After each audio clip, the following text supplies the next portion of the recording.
Hello and welcome back to the Real Talk English podcast. I'm your host, Samuel. In today's episode, we're exploring an important and difficult question. Is the G7 trying to bring peace to the Iran-Israel conflict, or is it using the situation for its own power and influence? This is a serious topic, but we'll explain everything in simple English so you can follow along. Hi, everyone. I'm Sofia, and thank you for joining us. We know this topic sounds complex, but don't worry. We'll guide you through it step by step. You'll learn new vocabulary, hear real-world examples, and improve your English listening. Plus, we'll look at why this conflict matters and what the G7 is really doing about it. So, let's get started. Before we talk about the conflict, let's first understand what the G7 is. The G7, or Group of Seven, is a group of powerful countries. It includes the United States, Canada, the United Kingdom, Germany, France, Italy, and Japan. These countries are some of the world's largest economies. They often meet to discuss global issues like trade, security, and peace. That's right, Samuel. The G7 countries say they work together to solve international problems. They hold meetings every year, and they talk about climate change, wars, the economy, and global health. Because they are rich and influential, the decisions they make can affect millions of people, not only in their countries, but all around the world. And when we look at a conflict like Iran and Israel, the G7's actions matter. These countries have strong armies, powerful economies, and a lot of influence in international organizations like the United Nations. So when the G7 makes a statement or takes action, the world pays attention, especially during a crisis like this one. Let's now look at the Iran-Israel conflict itself. This conflict has deep roots that go back many years. Iran and Israel are both powerful countries in the Middle East, but they have very different beliefs, governments, and goals. Their relationship is filled with tension, mistrust, and hostility. In fact, Iran does not recognize Israel as a country at all. That's true. Iran's government is strongly against Israel's existence. They have called Israel an enemy many times. Iran supports groups like Hezbollah in Lebanon and Hamas in Gaza, which also fight against Israel. These groups have received money, weapons, and training from Iran. This support makes Israel feel threatened and unsafe. Israel, on the other hand, sees Iran as a serious danger. Israel believes Iran is trying to become too powerful in the region and wants to build nuclear weapons. Iran says its nuclear program is peaceful, but Israel and many Western countries do not trust that. They worry Iran could someday use nuclear weapons against Israel or its allies. Because of this fear, Israel has taken strong actions.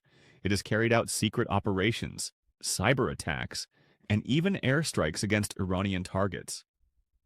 Sometimes these strikes happen in Syria, where Iran also has influence. These actions make the conflict more dangerous and increase the chances of a bigger war in the region. The tension grows every year. For example, in 2020, a top Iranian general was killed in a U.S. drone strike. Iran blamed the U.S. and Israel. Then, an Iranian nuclear scientist was assassinated. Again, Iran blamed Israel. These events created even more anger and distrust between the two countries and pushed them further apart. Also, this is not just a military conflict, it's also political and religious. Iran is a Shia Muslim country with a theocratic government, meaning religion plays a big role in its politics. Israel is a Jewish state with a democratic system. Their religious and cultural differences add even more weight to their rivalry. And because of these deep divisions, both sides use strong language. Iranian leaders often say they want to destroy Israel, and Israeli leaders call Iran a threat to peace. These words create fear and hate, not only between the governments, but also among regular people in both countries. Let's also not forget the impact on civilians. People living in these countries suffer the most. Bombings, fear, and economic pressure affect everyday life. When leaders focus on fighting, the people lose. Families are broken, children grow up in war zones, and entire communities live in fear of the next attack. That's a powerful point, Samuel. And now we can see why the world cares so much about this conflict. It doesn't just stay in Iran or Israel. It spreads across the Middle East and even affects global politics. That's why powerful countries like those in the G7 are so involved. But the big question is, what role do they really play? Yes, and this is where things get complicated. Some people believe the G7 is trying to help. Others believe they are making things worse. In the next section, we'll explore how the G7 gets involved. And we'll ask a tough question. Are they acting as peacekeepers, or are they using this conflict to protect their own power? Let's now look at how the G7 is involved in the Iran Israel conflict. At first, many people think the G7 wants peace. These countries often speak about peace, stability, and human rights.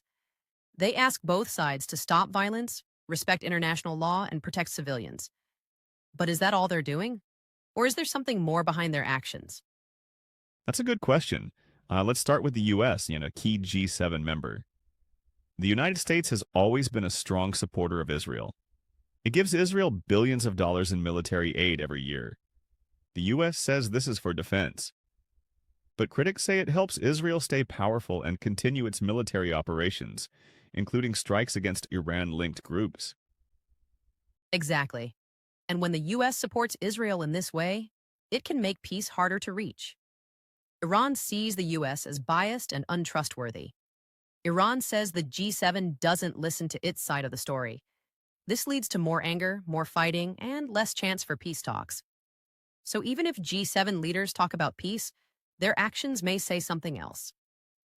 Another example is sanctions. The G7 countries have placed heavy sanctions on Iran for many years. These sanctions target Iran's economy, banking system, oil exports, and more.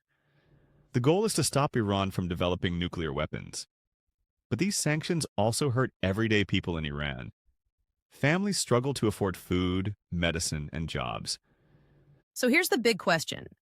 Are the G7 countries punishing Iran to protect peace? Or are they trying to weaken Iran for political reasons? Some experts say it's about control. They believe the G7 wants to shape the future of the Middle East. If Iran becomes too powerful, it threatens Western influence. So keeping Iran weak helps the G7 stay strong. And we can't forget about oil and energy. The Middle East is rich in oil, and many G7 countries rely on it. If a big war breaks out between Iran and Israel, oil prices could rise. This would hurt the global economy, so the G7 might be involved to protect their own energy interests, not just to stop a war, but to keep the oil flowing and prices low. Yes, and that's why some people call the G7 power brokers, not peacekeepers. A power broker is someone who uses their position to influence others, often to protect their own benefits. When we look at EG7 actions carefully, we see both sides. Some efforts to calm the conflict, and other actions that keep the power in their hands. And that's the hard truth. The G7 might want peace, but only if it matches their goals. If peace means losing control in the region, they might not support it. That's why it's important to look at what they do, not just what they say. Speeches and promises are one thing, but actions speak louder than words. Still, it's not all negative. Sometimes the G7 helps bring countries together. They support peace talks and send diplomats to stop wars. They give aid to refugees and help rebuild war-torn areas. These efforts do matter. But the question remains, are they doing it for the people or for their own global influence? We may never know the full truth, but what's clear is this.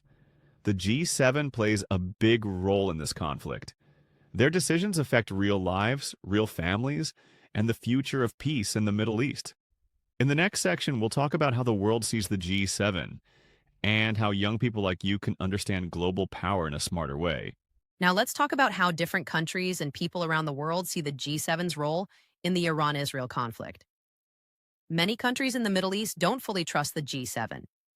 They believe the G7 countries only support their own interests and don't care much about peace or fairness in the region. This lack of trust makes it harder to solve the conflict peacefully. That's right, Sofia. Even some G7 member countries face criticism from their own citizens. Many people want their leaders to focus on human rights and peace, not just politics and power. Social movements and young activists often call for more honest diplomacy and less military involvement. They want real solutions, not just short-term gains. Social media also plays a big role in shaping opinions. People everywhere share news, opinions, and protests online. This creates pressure on governments to act more fairly and transparently. But it also spreads misinformation and misunderstandings. It's important to learn how to find good information and think critically about global news. Looking forward, the future of the Iran-Israel conflict depends a lot on the G7's choices. If the G7 pushes for genuine peace talks, respects all sides, and works with local leaders, there is hope for progress. But if the G7 continues with power struggles and economic sanctions without dialogue, the conflict might worsen and affect global stability. For young people listening, understanding these global issues is important. It helps you become a better global citizen. You can follow trusted news sources, ask questions, and form your own opinions. One day, you might even work in diplomacy, journalism, or international organizations to help create a more peaceful world. Exactly. Learning about the G7 and conflicts like this shows how complicated international relations can be. But it also shows how much impact a few powerful countries can have. Whether they choose to be peacekeepers or power brokers affects millions of lives. We all have a role in pushing for peace and justice, no matter where we live. Thank you for joining us on Real Talk English today. We hope you found our discussion on the G7's role in the Iran-Israel conflict clear and helpful for your English learning.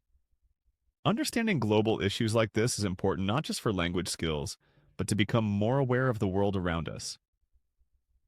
That's right, Samuel. If you enjoyed this episode, please share it with your friends and family. Also, don't forget to subscribe to Real Talk English so you won't miss our future conversations on real-world topics. Your support helps us keep making content that is both interesting and useful for learners like you. Before we finish, here's a quick tip. Try repeating some of the new words or sentences from today's episode aloud. Practice speaking slowly and clearly. This will improve your pronunciation and confidence. Remember, learning a language takes time and patience, but every step forward is a success. We love hearing from you, so send us your questions or suggestions for future topics. You can reach us on social media or email. Until next time, keep practicing, stay curious, and remember, English is your tool to connect with the world. Goodbye, everyone. Thanks again for listening to Real Talk English. Stay safe, stay motivated, and see you soon on the next episode.